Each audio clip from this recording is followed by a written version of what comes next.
నమస్తే, welcome to special focus. ఈ formula case రోజుకో మలుపు. కేటీఆర్ వర్సెస్ తెలంగాణ సర్కార్, హైకోర్టు టు సుప్రీంకోర్టు. నెక్స్ట్ ఏం జరగబోతోంది? దూకుడు మీదున్న ఏసీబీ ఏం చేయబోతోంది?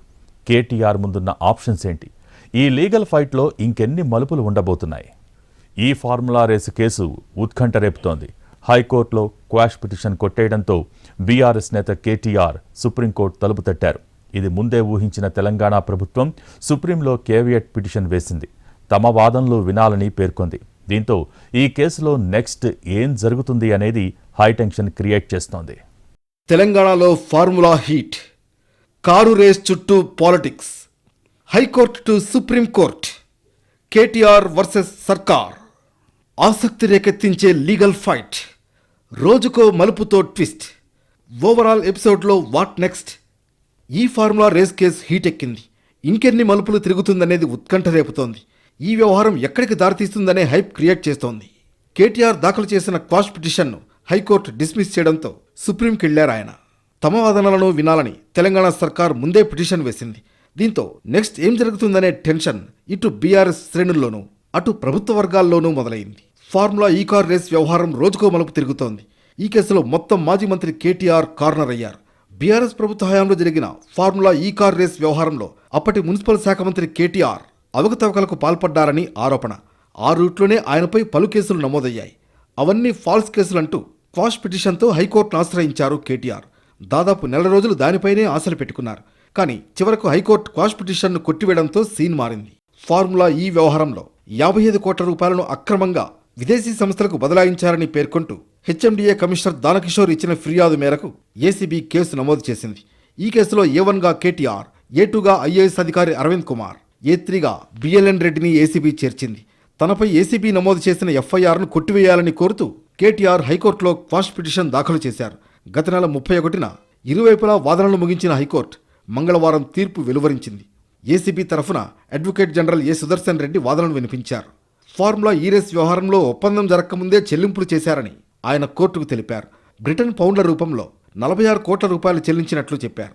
ఈ కార్ల రేసింగ్ సీజన్ 10 ఒప్పందానికి ముందే నిబంధనలకు విరుద్ధంగా చెల్లింపులు చేశారని కోర్టు దృష్టికి తీసుకువెళ్లారు. కేటీఆర్ తరఫున సుప్రీంకోర్టు సీనియర్ న్యాయవాది సిద్ధార్థ దవే వాదనలు వినిపించారు. ఏసీబీ అధికారులు నమోదు చేసిన సెక్షన్లు కేటీఆర్కు వర్తించవని కోర్టుకు తెలిపారు. నగదు బదిలీలో కేటీఆర్ ఎక్కడా లబ్ధి పొందలేదని, అవినీతి జరిగినట్లు కూడా ఎఫ్ఐఆర్లో ఎక్కడా పేర్కొనలేదన్నారు. ఫిర్యాదుదారు దానకిషోర్ తరఫున సీనియర్ న్యాయవాది సిపి మోహన్ రెడ్డి వాదనలు వినిపించారు. మున్సిపల్ మంత్రి పర్యవేక్షణలోనే ఆ శాఖ అధికారులు విధులు నిర్వహిస్తారని, రేసింగ్కు సంబంధించిన చెల్లింపుల ఫైల్పై అప్పటి మంత్రి కేటీఆర్ ఆమోదిస్తూ సంతకం చేశారన్నారు. ముగ్గురి వాదనలు విన్న న్యాయస్థానం తాము తదుపరి తీర్పిచ్చే వరకు కేటీఆర్ను అరెస్టు చేయదని సూచించి తీర్పును రిజర్వులో పెట్టింది. అదే సమయంలో విచారణకు సహకరించాలని పేర్కొంటూ కేటీఆర్కు సూచించింది. ఈ అంశంపై మంగళవారం హైకోర్టు తీర్పు వెల్లడించింది. ఏసీబీ వాదనతో ఏకీభవిస్తూ కేటీఆర్ దాఖలు చేసిన క్వాష్ పిటిషన్ను కొట్టేసింది. కేటీఆర్ను అరెస్టు చేయొద్దంటూ ఇచ్చిన స్టేను కూడా ఎత్తేసింది. క్వాష్ పిటిషన్ను హైకోర్టు కొట్టివేయడంతో సుప్రీంకోర్టును ఆశ్రయించారు కేటీఆర్. ఆయన తరఫున న్యాయవాది మోహిత్ రావు ఈ మేరకు సుప్రీంకోర్టు రిజిస్ట్రీలో పిటిషన్ వేశారు. తనపై నమోదైన ఏసీబీ కేసును కొట్టివేయాలని సుప్రీంకోర్టును కేటీఆర్ కోరనున్నారు. ఏసీబీ దాఖలు చేసిన ఎఫ్ఐఆర్ను క్వాష్ చేయాల్సిందిగా పిటిషన్లో పేర్కొన్నారు. అటు హైకోర్టు కేటీఆర్ క్వాష్ పిటిషన్ను కొట్టివేసిన వెంటనే తెలంగాణ ప్రభుత్వం అప్రమత్తమైంది. ఈ మేరకు సుప్రీంకోర్టులో కేవియట్ పిటిషన్ దాఖలు చేసింది. ఫార్ములా ఈ రేస్ కేసులో కేటీఆర్ సుప్రీంకోర్టును ఆశ్రయిస్తే తమ వాదనను కూడా వినాలని ముందస్తుగానే పిటిషన్ వేసింది. ఫార్ములా ఈ కార్ రేస్ కేసులో అసలు ఏమీ లేదన్న కేటీఆర్ రేవంత్ సర్కార్ మీద నమ్మకం లేదని చెప్పుకొచ్చారు. లాయర్లతో కలిసి విచారణకు హాజరవుతారని స్పష్టం చేశారు. ఇందుకోసం హైకోర్టు అనుమతి తీసుకుంటామని అన్నారు. మేము ఆల్రెడీ హైకోర్టులో ఏదైతే క్వాష్ పిటిషన్ కొట్టేసినరో దాని మీద సుప్రీంకోర్టుకు పోయినాం. సుప్రీంకోర్టులో మ్యాటర్ ఉన్నది. ఇప్పుడు అది ఎప్పుడు వస్తుందో వస్తుంది. అది సుప్రీంకోర్టు ఎట్లా నడుస్తుందో ఆ పద్ధతి ప్రకారం 2 రోజుల్లోనో 3 రోజుల్లోనో వారం రోజుల్లోనో ఎప్పుడు వస్తుందో వస్తుంది. అక్కడ కూడా న్యాయ పోరాటం చేస్తాం. నాకు న్యాయవాదుల సమక్షంలో విచారణ జరగాలి అని కోరుతూ హైకోర్టుకు పోతున్నా. తప్పేమున్నది అందులో? న్యాయ వ్యవస్థను తప్పకుండా నాకు ఇవాళ ప్రాధేయపడి వారిని అడిగి నాకు ఈ దుర్మార్గుల నుంచి చట్టపరమైన రక్షణ కల్పించండి అడుగుతున్నాను. నేనేం వేరే అడుగుతలేను కదా. సుప్రీంకోర్టులోనూ న్యాయ పోరాటం చేస్తామన్నారు కేటీఆర్. క్వాష్ పిటిషన్ను మాత్రమే హైకోర్టు కొట్టేసిందన్నారు. హైకోర్టు కొట్టేసిన క్వాష్ పిటిషన్పై సుప్రీంకోర్టును ఆశ్రయించామన్న ఆయన సుప్రీంకోర్టులో కేసు ఉందని గుర్తు చేశారు. 2 రోజులు లేదంటే వారం రోజుల్లో విచారణకు వస్తుందని అన్నారు. ఇవాళ హైకోర్టులో మాకు తీర్పు కేవలం క్వాష్ పిటిషన్ కొట్టేసినారు. దానికే కొంతమంది ఎంత సంతోషపడిపోతున్నారంటే కాంగ్రెస్ వాళ్ళు ఏదో నాకు ఉరిశిక్ష చేసిండ్రు, లేదా నేరారోపణ అయిపోయింది, రుజువు అయిపోయింది, మొత్తం కేసీ అయిపోయింది అని చెప్పి సంకలు గుద్దుకుంటా ఉన్నారు. ఆ సన్నాసులకు నేను చెప్పేది ఏంటంటే ఇది స్టార్టింగే, ఇప్పుడే ఇంత ఆగమైతే ఎట్లా? మేము ఆల్రెడీ హైకోర్టులో ఏదైతే క్వాష్ పిటిషన్ కొట్టేసిండ్రో దాని మీద సుప్రీంకోర్టుకు పోయినాం. సుప్రీంకోర్టులో మ్యాటర్ ఉన్నది ఇప్పుడు. అది ఎప్పుడు వస్తుందో వస్తుంది. అది సుప్రీంకోర్టు ఎట్లా నడుస్తుందో ఆ పద్ధతి ప్రకారం 2 రోజుల్లోనో 3 రోజుల్లోనో వారం రోజుల్లోనో ఎప్పుడు వస్తుందో వస్తుంది. అక్కడ కూడా న్యాయ పోరాటం చేస్తాం. కేటీఆర్ పిటిషన్ను సుప్రీంకోర్టు ఒకవేళ విచారణకు స్వీకరిస్తే తెలంగాణ ప్రభుత్వం కూడా తమ వాదనలు వినిపించనుంది. అలాగే ముందస్తు బెయిల్ కోసం కేటీఆర్ హైకోర్టును ఆశ్రయించే అవకాశం కూడా ఉంది. లేదంటే ఏసీబీ దర్యాప్తునకు సహకరించవచ్చని తెలుస్తోంది. ఇక అరెస్టుపై హైకోర్టు స్టే ఎత్తడంతో కేటీఆర్ను విచారించేందుకు దర్యాప్తు సంస్థలకు మార్గం సుగమమైంది. ఈ కేసులో దూకుడు పెంచేందుకు ఏసీబీ రెడీ అయింది. ఏసీబీ దర్యాప్తులో తాము జోక్యం చేసుకోలేమని హైకోర్టు తేల్చి చెప్పడం, చట్ట ప్రకారం నడుచుకోవాలని సూచించడంతో ఏసీబీ విచారణకు కేటీఆర్ హాజరవక తప్పని పరిస్థితులున్నాయి. ఏసీబీ విచారణలో తాము జోక్యం చేసుకోలేమని హైకోర్టు తేల్చి చెప్పడం, వ్యవహారం సుప్రీంకోర్టుకు చేరడంతో నెక్స్ట్ ఏం జరగబోతోందనేది హై టెన్షన్ క్రియేట్ చేస్తోంది. అటు ఏసీబీ, ఈడీ ఎంక్వైరీలు, ఇటు కోర్టు కేసులు. కేటీఆర్ కార్నర్గా ఫార్ములా ఈ రేస్ కేసు నడుస్తోంది. కేటీఆర్ క్వాష్ పిటిషన్ కొట్టేయడంతో జెట్ స్పీడ్ మీదున్న ఏసీబీ మరింత దూకుడుగా వ్యవహరించే ఛాన్స్ ఉంది. 16న విచారణకు రావాలని కేటీఆర్కు ఈడీ మళ్లీ నోటీసులు ఇచ్చింది. మరోవైపు న్యాయవాదుల సమక్షంలో విచారణ చేసేలా డైరెక్షన్స్ ఇవ్వాలని మరోసారి కేటీఆర్ హైకోర్టును ఆశ్రయించారు. ఇప్పుడు ఏం జరగబోతోంది? దూకుడు మీదున్న ఏసీబీ ఏం చేయబోతోంది? కేటీఆర్ మీదున్న ఆప్షన్స్ ఏంటి? గత బీఆర్ఎస్ ప్రభుత్వ హయాంలో ఫార్ములా ఈ రేస్ నిర్వహణ కోసం 55 కోట్ల రూపాయలు విదేశీ కంపెనీలకు చెల్లించారు. అప్పట్లో ప్రభుత్వం నుంచి ఎలాంటి అనుమతి లేకుండానే హెచ్ఎండిఏ నిధులను విదేశీ సంస్థలకు మళ్లించారనే ఆరోపణలు ఉన్నాయి. ఆ సమయంలో మున్సిపల్ శాఖ మంత్రిగా కేటీఆర్ ఉన్నారు. దీనికి సంబంధించి రాష్ట్ర ప్రభుత్వం గవర్నర్కు లేఖ రాసింది. ఏసీబీకి కూడా మున్సిపల్ శాఖ కంప్లైంట్ చేసింది. ఏసీబీ రంగంలోకి దిగి విచారణ జరిపింది. ఫార్ములా ఈ రేస్ కోసం జరిగిన బ్యాంక్ లావాదేవీలపై ఆరా తీసింది. హెచ్ఎండిఏ నుంచి ట్రాన్స్ఫర్ అయిన నిధులు ఏ అకౌంట్స్లోకి చేరాయనేది కూడా గుర్తించింది. ఎన్నికల కోడ్ అమల్లో ఉన్న సమయంలోనే డబ్బులు ట్రాన్స్ఫర్ అయినట్లు తేల్చింది. ఈసీ నుంచి అనుమతులు తీసుకోకుండా నిబంధనలు అతిక్రమించారని తేలింది. 2023 అక్టోబర్ 3, 11వ తేదీల్లో హెచ్ఎండిఏ బోర్డు అకౌంట్ నుంచి 45 కోట్ల 71 లక్షల రూపాయలు లండన్లోని ఫార్ములా ఈ ఆపరేషన్స్కు తరలించారు. ఇందులో ఆర్బీఐ రూల్స్ పాటించనందున హెచ్ఎండిఏ 8 కోట్ల రూపాయలను ఐటీ శాఖకు పెనాల్టీగా చెల్లించాల్సి వచ్చింది. Federation of sports club of ఇండియాకు 1,10,00,000 రూపాయలు చెల్లించారు. ఇలా మొత్తం 54 కోట్ల 89 లక్షల రూపాయల మున్సిపల్ నిధులను అప్పటి మంత్రి కేటీఆర్ దుర్వినియోగం చేశారని ఏసీబీ ఎఫ్ఐఆర్లో పేర్కొంది. తొలుత ఈ నెల 6న విచారణకు హాజరు కావాలంటూ ఏసీబీ అధికారులు కేటీఆర్కు నోటీసులు ఇచ్చారు. దీంతో కేటీఆర్ తన లాయర్లతో కలిసి సోమవారం బంజారాహిల్స్ రోడ్ నంబర్ 12లోని ఏసీబీ ప్రధాన కార్యాలయానికి వెళ్లారు. న్యాయవాదులను ఏసీబీ కార్యాలయం లోపలికి అనుమతించేందుకు అధికారులు నిరాకరించారు. దీంతో అక్కడంతా హైడ్రామా జరిగింది. లాయర్లతో కలిసి విచారణకు అనుమతించలేమని అధికారులు తేల్చి చెప్పడంతో గందరగోళ పరిస్థితులు ఏర్పడ్డాయి. అరగంటకు పైగా కార్యాలయం ఎదుట కారులోనే కేటీఆర్ ఉండిపోయారు. చివరకు చేసేదేమీ లేక తాను చెప్పదలుచుకున్న విషయాన్ని లిఖితపూర్వకంగా రాసిన కేటీఆర్ ఆ లేఖను ఏసీబీ అధికారులకు అందజేసి విచారణకు హాజరు కాకుండానే వెళ్లిపోయారు. ఈ నెల 9న విచారణకు హాజరు కావాలని ఏసీబీ, ఈ నెల 16న విచారణకు రావాలని ఈడీ కేటీఆర్కు మళ్లీ నోటీసులిచ్చాయి. దీంతో న్యాయవాదులతో కలిసి విచారణకు వెళ్లేందుకు అనుమతించాలని హైకోర్టును కేటీఆర్ ఆశ్రయించారు. ఏసీబీ నమోదు చేసిన కేసులో న్యాయవాది సమక్షంలోనే విచారణ చేసేలా ఆదేశాలు ఇవ్వాలని పిటిషన్ వేశారు. లాయర్లతో అనుమతిస్తే రేపు కూడా విచారణకు వెళ్తారని కేటీఆర్ స్పష్టం చేశారు.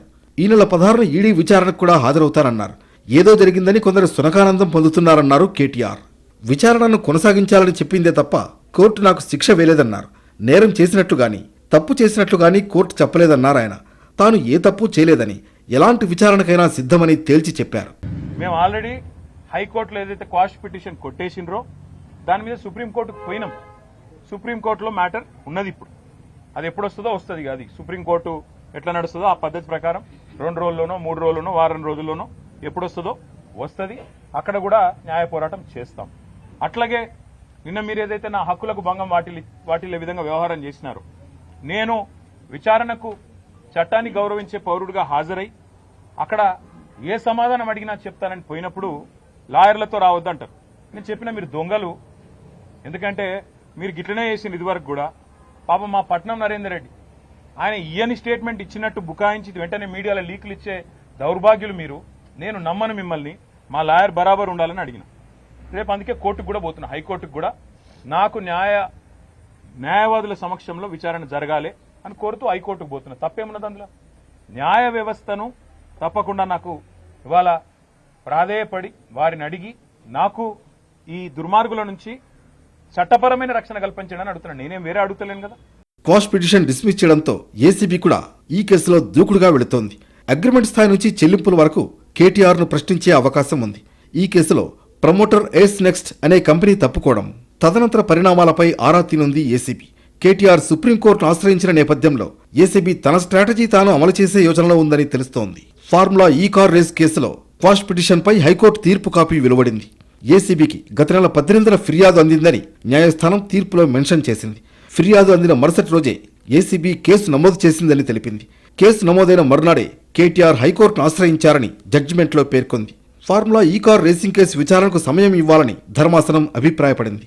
ఏసీబీ దీనిపై ఆధారాలు కూడా సేకరించాలని సూచించింది. ఈ ఫార్ములా ఈ కార్ రేస్ దర్యాప్తులో ఇప్పుడు హైకోర్టు జోక్యం చేసుకోదని వెల్లడించింది. ఈ ఫార్ములా కార్ రేస్ కేసులో ఏం జరిగిందన్నది దర్యాప్తులో తేలుతుందని, ఈ తీర్పు కేవలం ఈ పిటిషన్కు మాత్రమే వర్తిస్తుందని ధర్మాసనం వెల్లడించింది. అటు మచిలీపట్నంలోని గ్రీన్కో ఎనర్జీ కార్యాలయంలో తెలంగాణ ఏసీబీ అధికారులు సోదాలు నిర్వహించారు. మంగళవారం ఉదయం నుంచి దాదాపు 15 మంది అధికారులు విస్తృతంగా తనిఖీలు చేశారు. ఫార్ములా ఈ కార్ రేస్ కేసులో గ్రీన్కో సంస్థ కీలకంగా ఉంది. ఫార్ములా ఈ రేస్ ఒప్పందానికి ముందు గ్రీన్కో సంస్థ ఎలక్టోరల్ బాండర్ రూపంలో బీఆర్ఎస్ పార్టీకి 41 కోట్ల రూపాయల వరకు ఇచ్చారనే అభియోగాలపై తెలంగాణ ఏసీబీ దృష్టి సారించింది.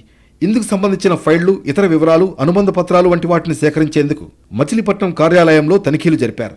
కంప్యూటర్లతో పాటు హార్డ్ డిస్క్లను కూడా ఏసీబీ పరిశీలిస్తోంది. గ్రీన్కో ఎనర్జీ ఆఫీస్కు వచ్చిపోయే వారిపై ఆరా తీశారు. బ్యాంక్ లాకర్ల వివరాలపైన కూపీలాగారు. పలు కీలక పత్రాలను స్వాధీనం చేసుకున్నట్లు తెలుస్తోంది. అటు ఈడీ కేటీఆర్కు మరోసారి నోటీసులు ఇచ్చింది. ఫిబ్రవరి 16న వ్యక్తిగతంగా విచారణకు హాజరు కావాలని నోటీసుల్లో తెలిపింది. కేటీఆర్కు ఈడీ నోటీసులు ఇవ్వడం ఇది రెండోసారి. మొదటిసారి గత డిసెంబర్ 28న నోటీసులు ఇచ్చింది. ఈ నెల 7న విచారణకు రావాలని నోటీసుల్లో పేర్కొంది. విచారణకు సమయం కావాలని ఈడీకి మెయిల్ చేశారు కేటీఆర్. దీంతో 16న ఎంక్వైరీకి రావాలని మరోసారి ఈడీ నోటీసులు ఇచ్చింది. ఫార్ములా ఈ కార్ రేసింగ్ కేసును ఏసీబీ నమోదు చేసిన ఎఫ్ఐఆర్ ఆధారంగా పీఎంఎల్ఏ చట్టం కింద ఈడీ విచారణ చేపట్టింది. బీఆర్ఎస్ హయాంలో ఫెమా నిబంధనలు ఉల్లంఘించి ఎఫ్ఈఓకు 55 కోట్ల నగదు బదిలీ అయిందని ఈడీ గుర్తించింది. ఫార్ములా ఈ కార్ రేసింగ్లో ఆర్థికపరమైన అవకతవకలు జరిగాయని ఈడీ అధికారులు అనుమానిస్తున్నారు. ఇటు ఏసీబీ అటు ఈడీ ఎంక్వైరీతో ఫార్ములా ఈ కేసు ఇంకెన్ని మలుపులు తిరుగుతుందో. తెలంగాణ రాజకీయం ఇప్పుడు కేటీఆర్ ఇష్యూ చుట్టూ తిరుగుతోంది. మలుపుల మీద మలుపులు తిరుగుతున్న ఎపిసోడ్లో ముందు ముందు ఇంకేం జరుగుతుందో అని అన్ని రాజకీయ పక్షాలు ఉత్కంఠగా ఎదురుచూస్తున్నాయి. ఎత్తులు పై ఎత్తులతో అధికార కాంగ్రెస్, బీఆర్ఎస్ రాజకీయ పావులు కదుపుతున్నాయి. ఇంతకీ కేటీఆర్ వెర్షన్ ఏంటి? దీనికి కాంగ్రెస్ ఇచ్చిన స్ట్రాంగ్ కౌంటర్ ఏంటి? ఫార్ములా ఈ రేస్ కేసు పొలిటికల్గా మంటలు రేపుతోంది. బీఆర్ఎస్ కాంగ్రెస్ మధ్య మాటల తూటాలు పేరుతున్నాయి. అటు బీజేపీ కూడా కేటీఆర్ను క్వశ్చన్ చేస్తోంది. అటు ఏసీబీ ఈడీ విచారణలు, ఇటు కోర్టు కేసులు, మరోవైపు రాజకీయ ప్రకంపనలు ఈ ఇష్యూను మరింత హీటెక్కించాయి.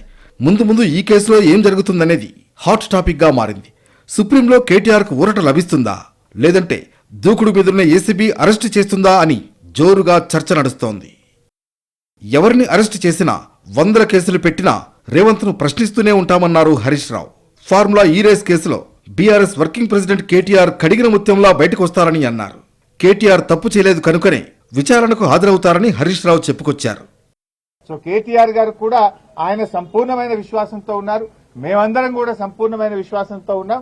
ఈ కేసు కేవలం ఒక కుట్రపూరితమైన కేసు. ఇక్కడ ఎలాంటి తప్పు జరగలేదు కనుక ఆయన కడిగిన ముత్యంలాగా రేపు బయటకు వస్తారు. మాకు ఆ ధైర్యం ఉంది కనుక, తప్పు చేయలేదు కనుక విచారణకు వెళ్తాం. మేము న్యాయస్థానాలకు సహకరిస్తాం, అధికారులకు కూడా సహకరిస్తాం. మాకు అధికారుల మీద గాని, న్యాయస్థానం మీద గాని మాకు విశ్వాసం ఉంది. కేవలం రేవంత్ రెడ్డి మీద మాకు విశ్వాసం లేదు. ఆయన ముఖ్యమంత్రిగా తప్పుదో పట్టిస్తున్నాడు కనుక, ఆయన ఆలోచనలు మాకు తెలుసు కనుక, అందువల్ల ఆయన మీద మాకు విశ్వాసం లేదు. కానీ మేము చెప్పాను తప్ప వేరే ఏం లేదు. బీఆర్ఎస్ నేతలకు కాంగ్రెస్ కౌంటర్ ఇచ్చింది.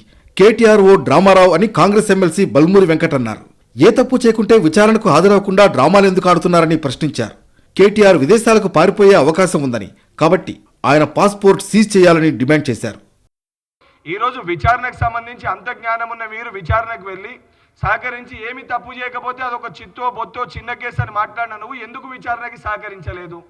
ఇప్పుడు చాలా స్పష్టంగా కోర్టు కూడా, ఈరోజు న్యాయ వ్యవస్థ కూడా, న్యాయస్థానం కూడా 100% మీరు వేసిన పిటిషన్ని కొట్టేయడం జరిగింది.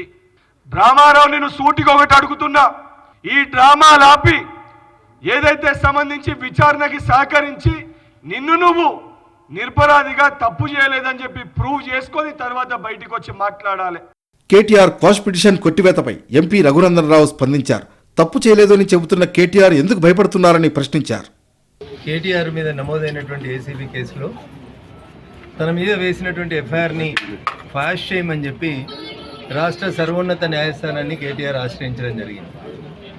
కేటీఆర్ వేసినటువంటి క్వాష్ పిటిషన్ మీద రాష్ట్ర సర్వోన్నత న్యాయస్థానం తీర్పిస్తూ ఎఫ్ఐఆర్ని కొట్టివేయలేమని, ఇన్వెస్టిగేషన్కు సహకరించమని ఆదేశాలు ఇవ్వడం జరిగింది. దీని మీద టీఆర్ఎస్ శ్రేణులు లేదా నానా యాగి నానా గగ్గోలు చేసే కార్యక్రమం చేస్తూ ఉంది.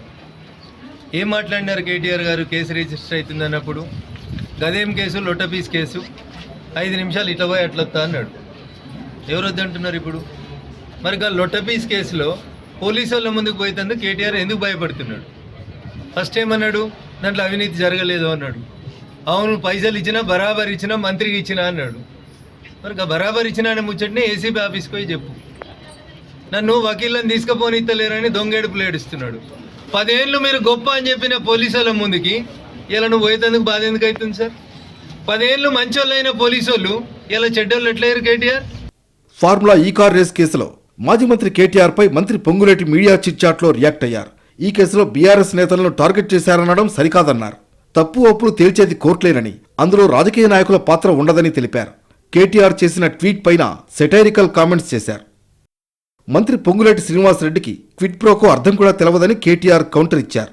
ఈ కారు రేసులో అరపైసా కూడా అవినీతి జరగలేదని కేటీఆర్ స్పష్టం చేశారు. తనపై పెట్టిన కేసు అక్రమమని, రాజకీయ కక్ష సాధింపు కేసు అని ఆరోపించారు. బీజేపీ, కాంగ్రెస్ వేర్వేరు కాదని, కాంగ్రెస్కు రక్షణ కవచంగా బీజేపీ పనిచేస్తోందని కేటీఆర్ విమర్శించారు. తనపై నమోదైన కేసుపై కాంగ్రెస్ కంటే బీజేపీ వాళ్ళకే తొందర ఎక్కువ కనిపిస్తోందన్నారు కేటీఆర్. మీరు బీజేపీ కాంగ్రెస్ వేరని మీరు అనుకుంటారేమో, నేను అనుకోవట్లేదు. ఇక్కడ బీజేపీయే రక్షణ కవచం లాగా కాంగ్రెస్ కు పనిచేస్తున్నది. బీజేపీ కాంగ్రెస్ ఏ టీము బి టీము, ఎవరు ఏ బి టీము మాకు తెలియదు. కానీ ఇవాళ మొత్తం ఇట్లా అలుముకొని ఒకరినొకరు మంచిగా పెనవేసుకున్న బంధంతో కలిసి పనిచేస్తున్నారు. ఆయన కేసు పెడతాడు, ఇక్కడికి వెళ్ళి కాకిరి బీకిరిలో వీళ్ళు స్టార్ట్ చేస్తారు. ఇవన్నీ మాకు కొత్త కాదు. ఇవన్నీ గతంలో కూడా చూసినాం, భవిష్యత్తులో కూడా చూస్తాం. ఇద్దరిని గతంలో చిత్తు చేసే 2 సార్లు అధికారంలోకి వచ్చినాం. మాజీ మంత్రి కేటీఆర్ కు సంబంధించిన ఫార్ములా ఈ కార్ రేస్ కేసుపై డిప్యూటీ సీఎం భట్టి విక్రమార్క స్పందించారు. అది రాజకీయ అంశం కాదని, చట్టం తన పని తాను చేసుకుంటుందని ఆయన తెలిపారు. చట్టానికి సంబంధించినటువంటి కార్యక్రమం అది చట్ట పరిధిలో ఉంది, దాని పని అది చేసుకుంటున్నారు. అదే it is not a political issue. It's not a political issue. It is in the hands of the ఏమంటారు, అది పోలీస్ స్టేషన్లో, ఏసీబీ కోర్టులో ఉంది, వాళ్ళు నిర్ణయం చేస్తారు. ఎవరి వాదనలు ఎలా ఉన్నా కేటీఆర్ చుట్టూనే ఈ ఫార్ములా కేసు తిరుగుతోంది. ప్రభుత్వానికి కౌంటర్గా ఎలా ముందుకు వెళ్లాలనే అంశంపై న్యాయ నిపుణులతో సీరియస్గా కసరత్తు చేస్తోంది బీఆర్ఎస్. ఎలాంటి అవినీతి జరగలేదని అంటోన్న బీఆర్ఎస్ సుప్రీంకోర్టును ఆశ్రయించింది. లీగల్ ఫైట్ చేస్తానని కేటీఆర్ చెబుతుండటంతో ఈ కేసు ఇంకెన్ని మలుపులు తిరుగుతుందనే ఉత్కంఠ రేపుతోంది. అటు తెలంగాణ ప్రభుత్వం కూడా సుప్రీంకోర్టులో గట్టిగానే వాదనలు వినిపించే అవకాశం ఉంది. దీంతో సుప్రీంలో ఏం జరగబోతోందన్నది ఆసక్తి రేపుతోంది.